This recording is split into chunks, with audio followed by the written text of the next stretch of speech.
Okay, so my plans for today is to try to start up my Elcar. I haven't started it in a few months, and I don't like doing that. Now I've got all the water drained out of it, so we're going to put some back in it. I couldn't remember whether I'd put antifreeze in it the last time I flushed the radiator, so I ran out here before it froze and before the temperature got so bad it was freezing, and I just drained it all out. And it had a little bit of green to it, but I don't think it was enough, so I didn't want to take a chance on it. And also I'll have to take this line loose and go ahead and fill up the fuel pump here. It's vacuum operated. And I know I'm going to have to re-bleed the brakes again. These things for some reason keep wanting to get air into them, and I can't, there's no leaks, but you know, it's a kind of a weird system. So anyway, so that's what I'm going to do now. See if we can get this thing fired up. I'd love to be able to get some water back in and go ahead and take it down the road here and back. So alright, needs cleaned up bad. Pollen gets through the vents and gets everywhere. So.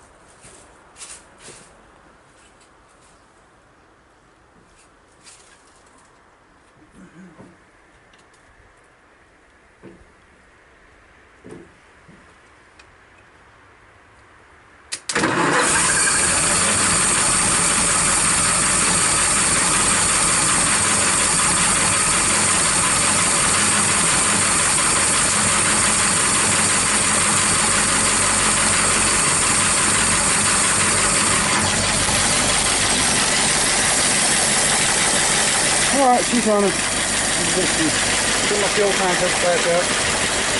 Once the engine starts making vacuum and all, yeah, we can open that up and see the fuel coming out. So we're ready to hook this line back up, and then we'll hook up, hook the hose back up, put some antifreeze and water in it, and we'll roll with it. Right?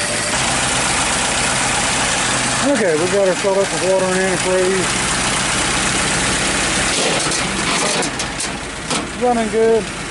Hydrant a little bit high. Just turn that down. I'm going to wash it off, but I got to get up under it and bleed the brakes.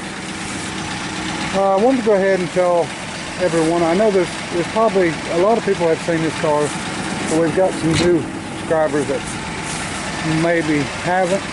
So just wanted to tell you about it. This is a car that I actually own, that probably the only thing I've got, or the only vehicle I've got that is not for sale. Now this is a 1927 Elcar. It's actually an Elcar 8, so it's got a straight 8 Lycoming engine. It's got Lockheed brake systems, which are both Lockheed and Lycoming. They're airplane companies or aviation companies. This was made in Indiana.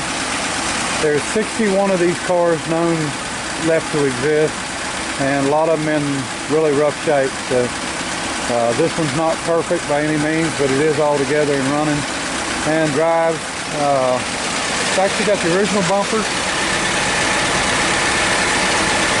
The bumpers are made by Chicago Balloon Bumper Manufacturing, and out of Chicago. Well, of course Chicago, but anyway, a lot of people don't realize most of this car is wood. The floor's wood, everything inside's wood. We've got wood up top.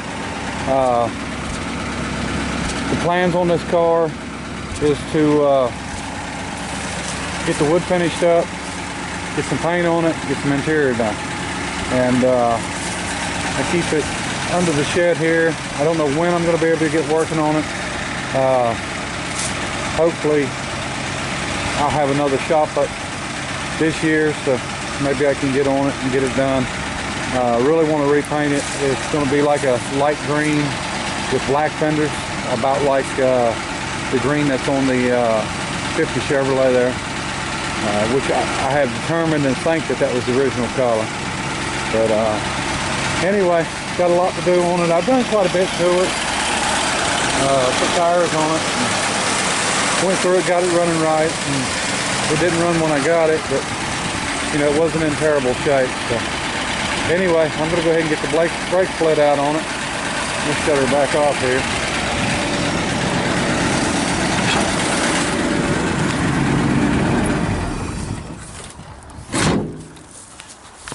get the brake split out on it, and then I'm going to try to take it down the road. Now the brakes on this vehicle bleed different than most.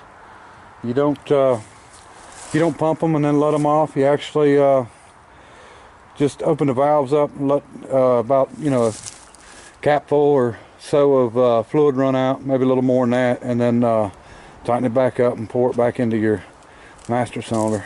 It's a completely different system than a normal brake system, but it's got band brakes on it. So we're gonna get that done, and then we're gonna take this thing down the road for the first drive of 2019 for it.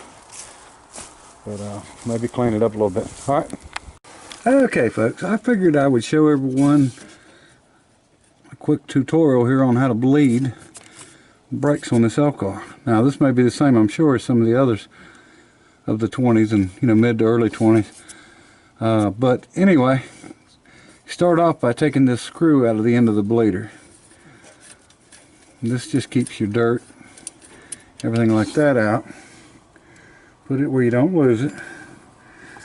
Then you stick a hose on. Now this is a sealed system. The whole system's sealed. It's unlike a regular one where it's just got a cap on it and put fluid in. So there's a valve that you actually take out of the top of the master cylinder, or the top of the reservoir, because the whole reservoir holds pressure. So I took it out, and that lets this fluid run free.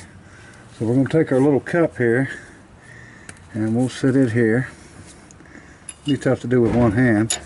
Anyway, this hose is where the fluid's going to come out. We're going to crack the bleeder loose. Should be able to start seeing it come through the clear hose here in a second. Yep. And we'll be able to see the air. I have to loosen it up just a little bit more. Trying to keep it in that cup.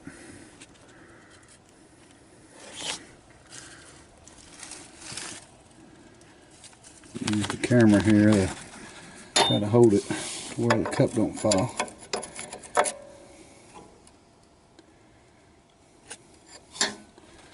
Okay, you can see the fluid coming. Now what you want to do is just let this fluid run. Now I'm just running this into a little cup here, and let this fluid run into the cup, and watch for, there's some air bubbles right there.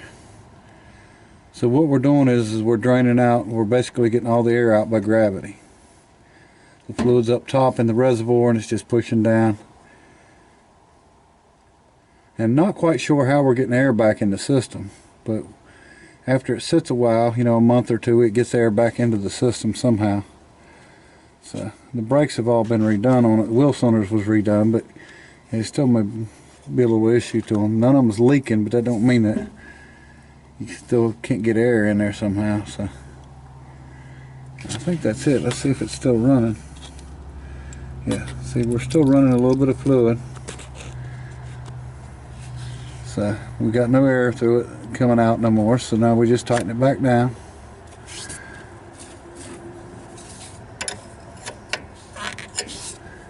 Take this off of this end and let the fluid drain out of it into their little cup.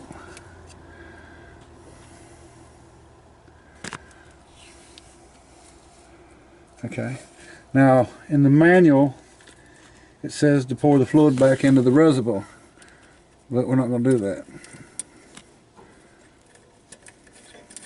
We've got plenty of fluid, and fluid's cheap nowadays anyway. Now we'll tighten this back up a little bit,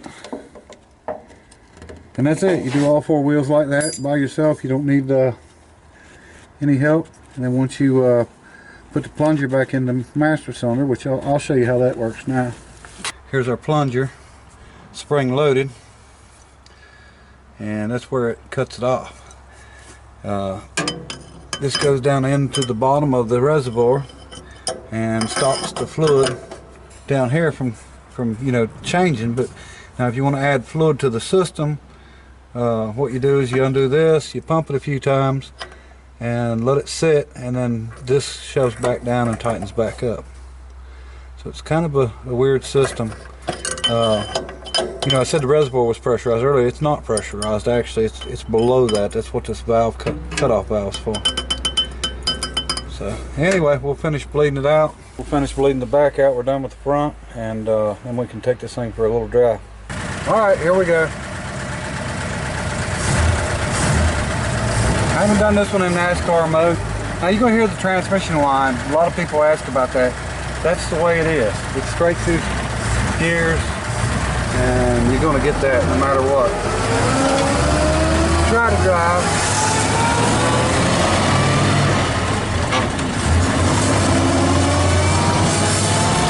Pollen will be blowing everywhere.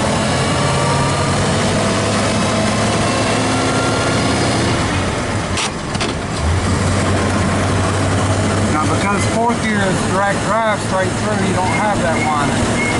Or third gear, I'm sorry. High gear.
About 45 mile an hour.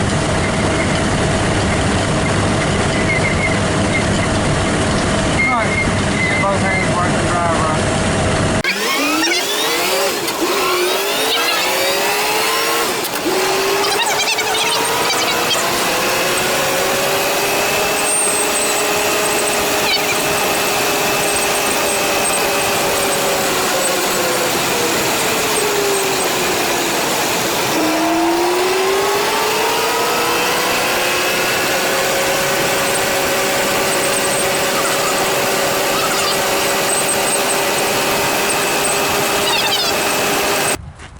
Alright folks, I ain't getting any work done driving around in my Elcar.